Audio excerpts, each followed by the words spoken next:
여러분, 저는 여러분들이 성령 충만하기를 바랍니다. 성령 충만하십시오. 왜 그래야 합니까? 아주 중요한 이유가 있습니다. 우리 속에 있는 육체의 욕망을 성령 충만 아니고선 극복하기가 어렵기 때문입니다. 아니, 어려운 정도가 아니라 불가능하기 때문입니다. 여러분, 갈라디아서 5장 16절 이런 말씀이 있습니다. 내가 이르노니 너희는 성령을 따라 행하라. 그리하면 육체의 욕심을 이루지 아니하리라 라고 했습니다. 여기 16절에 나오는 욕심이라는 단어는 원문을 보면 에피디미아라는 단어인데 욕망을 의미합니다. 우리 육체의 욕망. 여러분, 우리 안에 죄의 욕망이 가득하지 않습니까? 그렇죠? 우리 속에 죄의 욕망이 없는 사람은 한 사람도 없을 것입니다. 미움, 시기, 질투, 분쟁, 다툼, 악독, 폭력, 거짓, 거역, 음란, 이기주의, 탐욕, 방탕함 등등과 같은 그 죄의 욕망이 우리 속에 가득합니다. 여러분, 이 욕망들은 내 자신의 힘으로 절대로 극복할 수가 없단 말이에요. 지금도 제가 잊지 못하는 일이 있습니다. 예전에 유기성 목사님하고 좀 가까운 목사님들이 2달에 한 번씩 모여서 같이 기도하는 시간을 가졌습니다. 목회자는 늘 말하는 사람이기 때문에 들어야 되는 시간이 필요합니다. 늘 기도해 주는 사람이기 때문에 또 기도를 받는 것이 필요하거든요.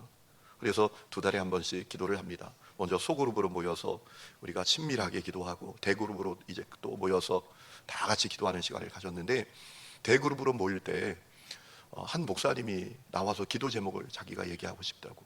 근데 그 기도 제목이 뭔가 하면 자기 속에 음란한 죄의 욕망이 가득하답니다.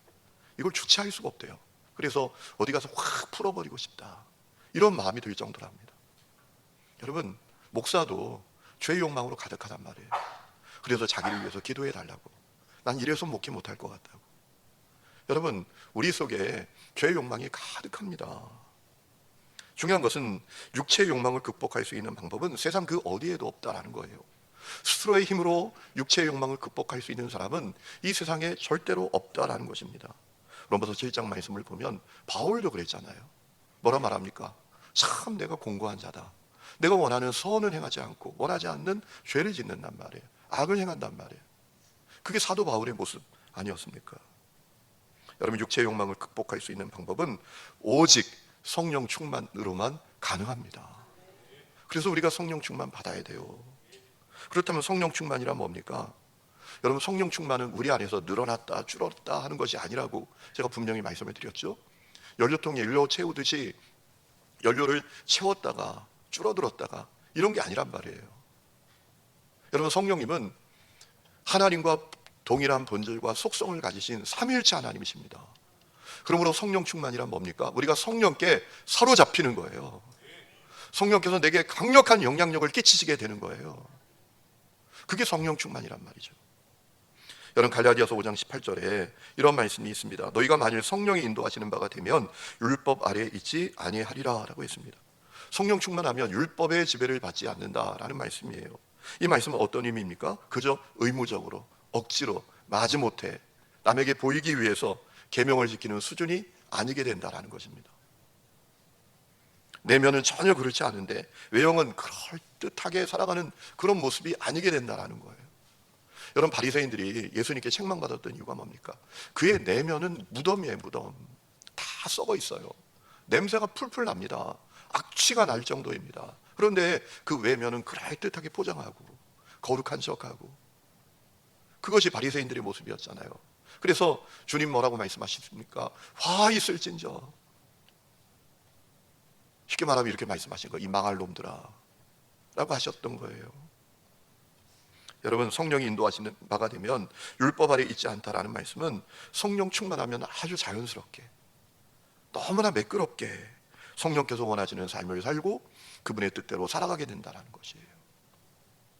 스코틀랜드 자유교회 설립자인 토마스 차머스라는 분이 있습니다. 이분이 원래 수학자 또 화학자였어요. 아주 교만한 사람이었어요. 그런데 이제 질병으로 자기의 가족들이 죽어가는 그 현실을 목도하면서 그 가운데 내가 아무것도 할 수 없는 사실을 깨닫게 되면서 이분이 예수님을 만나요. 은혜를 받아요. 그리고 내 삶은 전적으로 하나님의 은혜가 아니고선 존재할 수 없다라는 사실을 깨닫게 됩니다. 철저하게 겸손한 사람이 됩니다. 그가 이렇게 얘기한 적이 있습니다. 기독교의 도덕은 이것을 하지 말라는 율법적 억제가 아니다. 그것은 새로운 생명이 내 안에 들어와 과거의 욕망을 몰아내는 더 높은 사랑의 배경력이다라고 했습니다. 성령 충만해야 한다라는 얘기예요. 쉽게 말하면 성령이 내 안에 충만해지면 여러분 죄는 그냥 저절로 몰아내지는 거예요. 죄는 저절로 배격이 되어지는 거예요.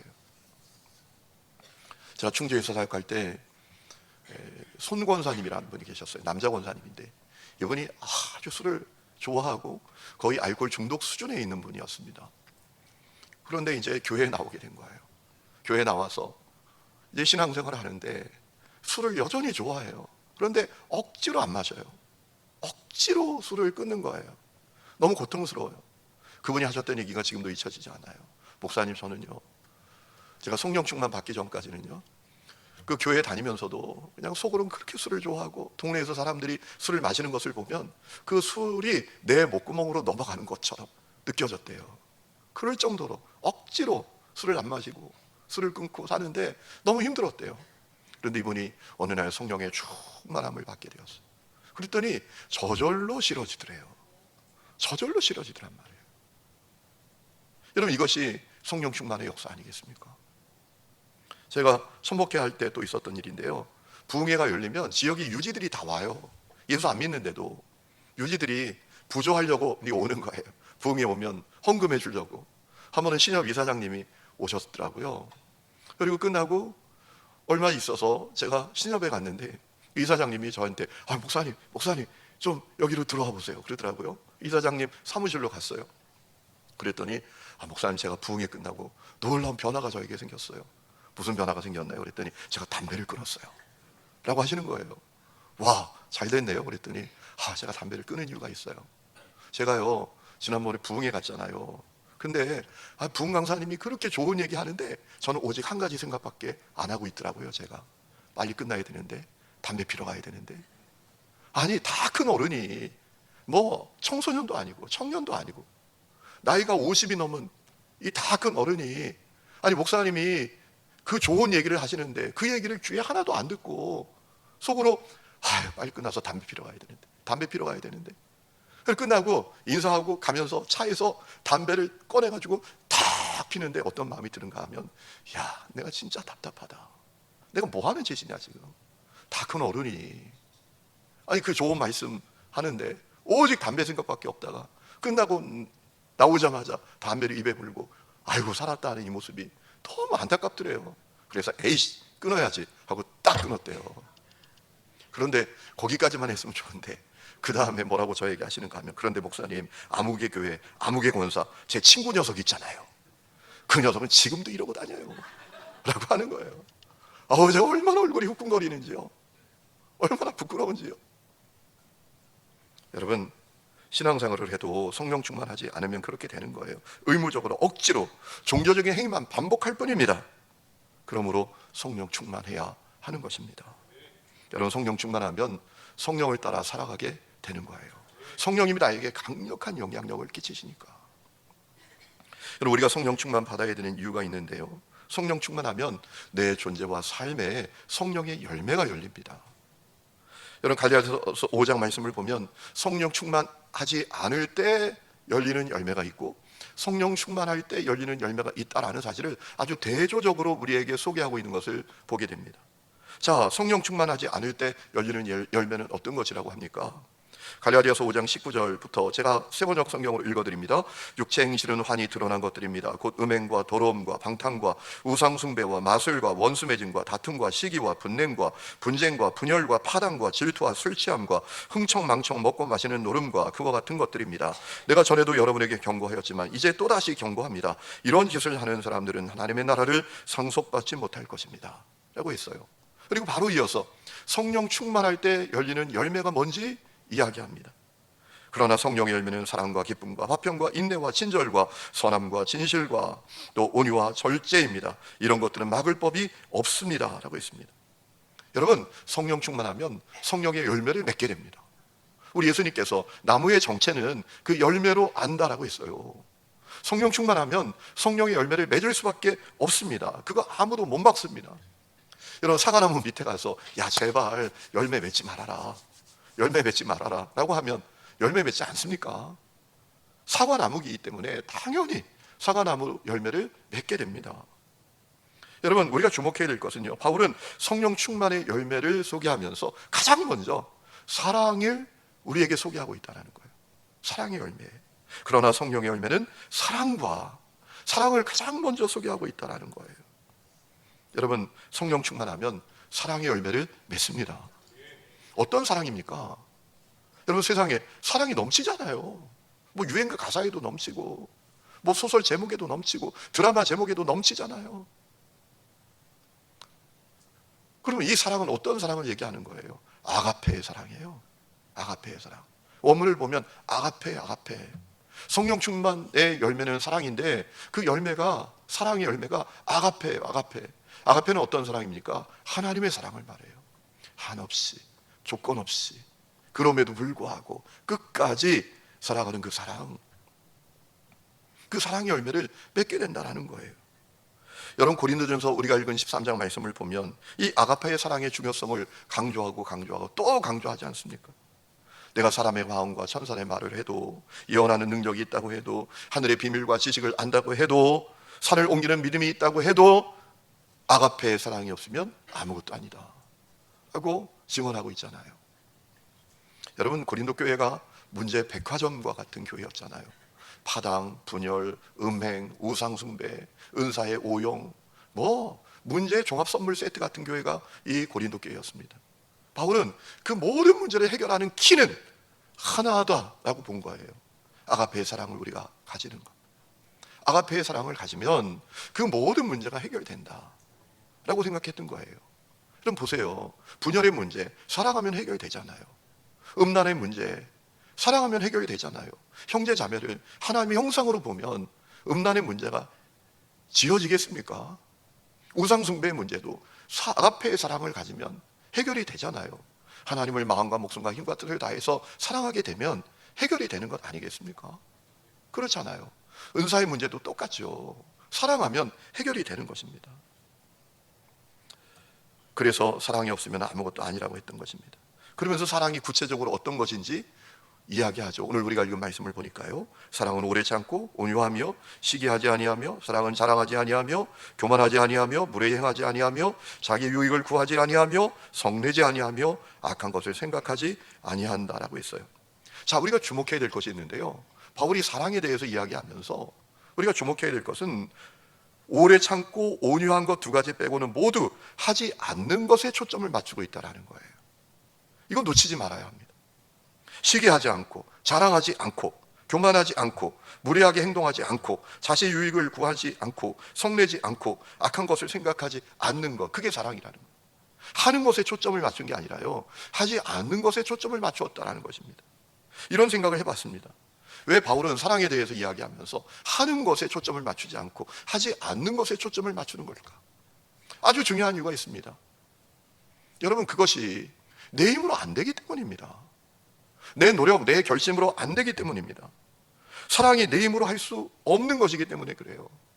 내가 결심해보고 노력해보고 의지를 가져보고 막 결단을 내려도 이게 잘 안 되기 때문입니다. 여러분, 그렇지 않습니까? 한번 생각해 보세요. 여러분, 시기하지 않는 것 내 힘으로 할 수 있습니까? 제가 목사님들 만나서 기도 모임을 할 때 그때 어느 목사님 하셨던 얘기 잊혀지지가 않아요. 부목사님이 오셨는데요, 자기를 위해서 기도해 달라요. 이 무슨 얘기를 하는가 하면, 자기가 이제 큰 교회에 있습니다. 여러 목사님들이 있어요. 목사님들이 이제 수요 예배나 금요 예배 때 돌아가면서 부목사님들이 설교를 하는데 어느 날 앉아서 자기가 그런 생각을 하고 있더래요. 야, 저 목사 오늘 설교 죽 썼으면 좋겠다. 그래야 내가 인정받지. 내가 더 사람들한테 인정받지. 그래 자기가 앉아서 설교하는 목사를 바라보고 저 목사 오늘 설교 죽 썼으면 좋겠다, 이 마음을 갖고 있더라는 거예요. 그래, 시기하지 않는 것이 내 힘으로 할 수 있습니까? 저절로 되잖아요. 저절로. 그렇지 않습니까? 교회에서 그래서 우리가 무슨 얘기를 못 하잖아요. 그러면 시기하니까.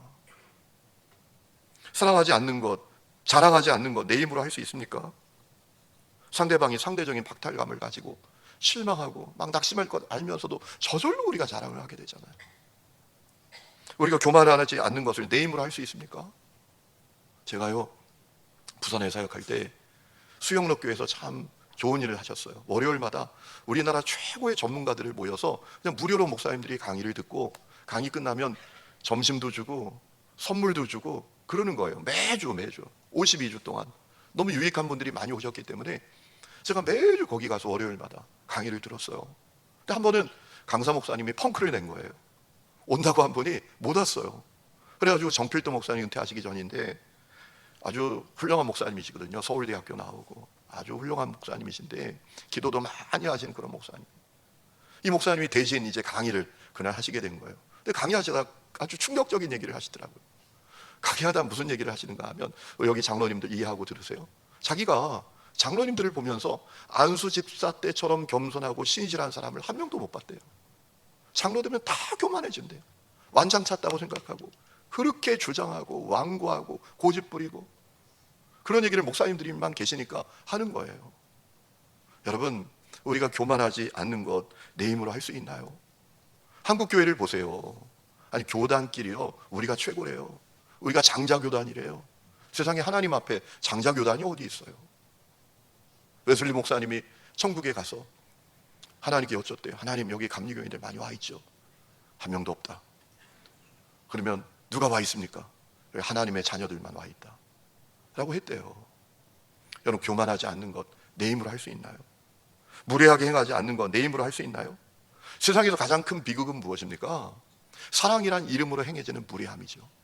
제가 어릴 때 참 우리 어른들이 지혜롭구나 라는 사실을 어리지만 깨달았던 적이 있어요. 시골에 할머니 댁에 가면 가끔, 그때 뭐 저장고, 냉장고 이런 게 별로 없잖아요. 광이라는 게 있었어요. 광, 물건을 보관하고 저장하는 광. 광에 가서 뭐 갖고 와라 이럴 때가 있으셨거든요. 가보면요, 광에 있는 물건들은 다 떨어져 있더라고요. 사이사이에 틈이 있어요. 물건과 물건 사이에 공간이 있어요. 바람이 지날 자리를 만들어 놓는 거죠. 여러분, 그게 사랑이에요. 세상에서 가장 큰 비극은 사랑이란 이름으로 무례하게 행하는 거예요. 우리 가정에서도 그래서 상처를 받잖아요. 안 좋은 일이 있으면 가끔 배우자들이 그렇게 얘기한다면서요. 너 때문에 이렇게 됐다. 내가 너 만나서 이렇게 산다. 여러분, 얼마나 참 우리가 힘들어요. 자기의 유익을 구하지 않는 것도 내 힘으로 할 수 있나요? 제가 지난번에 우리 교역자 리트릿 강릉으로 갔다 왔잖아요. 떠나는데 이제 저희 차에는 몇몇의 목회자들이 탔어요. 두 차로 갔는데 이영호 목사님이 저한테, 목사님 앞자리에 앉으세요 라고 하는 거예요. 그래서 제가, 이 목사가 앉아. 이 목사님이 거기 앉아. 제가 어떻게 앞자리에 앉아요? 아니, 앉아. 그리고 제가 운전석 뒤에 앉아가지고 이 목사님께 뭐라 그랬느냐면, 거기가 사고 나면 제일 먼저 죽는 자리야 라고 했어요. 사람은요, 거기 진짜 위험한 자리거든요. 운전하다가 위험한 상황이 딱 다가오잖아요. 그쪽으로 핸들을 돌린다는 거예요. 순간적으로, 자기도 모르게. 그 반사적으로 그렇게 되는 거예요. 자신의 안전과 자신의 유익을 구하는 것은 사람의 본성이에요. 그랬더니 이영호 목사님이 아마 뒤돌아서서 저를 욕하지 않았을까 그런 마음이 들더라고요. 여러분, 성내지 않고 악한 것을 생각하지 않는 것이 내 힘으로 할 수 있는가요? 아니잖아요. 내 힘으로 하려고 하지 않다가 결국 참다가 팡 터져가지고 더 심각한 일이 벌어지잖아요. 여러분, 바울이 사랑에 대해서 이야기하면서 하는 것보다 하지 않는 것에 초점을 맞춘 이유는 다른 것이 아닙니다. 사랑이 내 힘과 내 의지, 내 노력, 내 결심으로 할 수 없는 것이기 때문입니다. 사랑은 성령 충만의 열매이기 때문입니다. 여러분, 성령 충만하면 진정한 사랑의 사람이 될 수 있습니다. 성령 충만해야 진정한 사랑의 역사가 일어나게 되는 것입니다. 여러분, 성령 충만하지 않으면 멈추고 싶어도 멈출 수가 없습니다. 그래서 에베소 5장 18절에 술 취하지 말고 오직 성령의 충만함을 받으라 라고 명령형으로 우리에게 얘기하는 겁니다. 반드시 받아야 돼요. 여러분, 성령 충만해야 합니다. 성령 충만하면 하지 않게 됩니다. 성령 충만하면 멈추게 됩니다. 성령 충만하면 자연스럽게 자기를 쳐서 복종시키게 됩니다. 더하이튼 무디가 했던 이야기가 있습니다. 이렇게 말합니다. 마음에서 죄를 몰아내려고 애쓰지 마십시오. 그것은 어둠을 빗자루로 쓸어내려는 것과 같습니다. 대신 방에 불을 켜십시오. 빛이 오면 어둠은 스스로 물러갑니다. 성령의 충만함이 바로 그 빛입니다. 여러분, 내 마음에 어둠이 있어요. 그 빗자루를 어떻게 쓸어냅니까? 등을 키면 돼요. 그 등이 뭐라고요? 성령의 충만함이라. 허슨 테일러 선교사님도 이렇게 말했어요. 그리스도인의 승리는 결코 죄와 싸워 이기는 내 노력이 아니다. 그것은 나의 무능함을 인정하고 성령께 자리를 내어드리는 항복의 결과이다. 승리는 어떻게 일어나는가? 주님께 항복해야 된다는, 성령님께 항복해야 한다는 거예요. 내 힘으로 안 됩니다. 내 노력으로 안 됩니다. 내 결심으로 안 됩니다. 항복합니다. 그때 성령이 역사하신다는 거예요. 여러분, 어거스틴이 쓴 고백록을 보면 어거스틴이 하나님께 이런 고백과 기도를 드립니다. 오 주님, 저를 구원하소서. 무엇보다 나 자신이라는 가장 무서운 폭군으로부터 저를 구원하소서. 내가 나를 다스릴 때 나는 언제나 죄에 취해 있었으나 성령께서 나를 다스릴 때 나는 비로소 멈출 수 있었습니다 라고 했어요. 여러분, 이 기도가 우리 모두의 기도가 되어야 합니다. 우리가 다 성령 충만 받아야 합니다. 그래야 내가 살고, 가정이 살고, 교회가 살고, 한국교회가 살고, 이 민족이 사는 역사가 일어나게 되는 것입니다. 그 모든 은혜가 우리 가운데 있기를 주의 이름으로 축원합니다.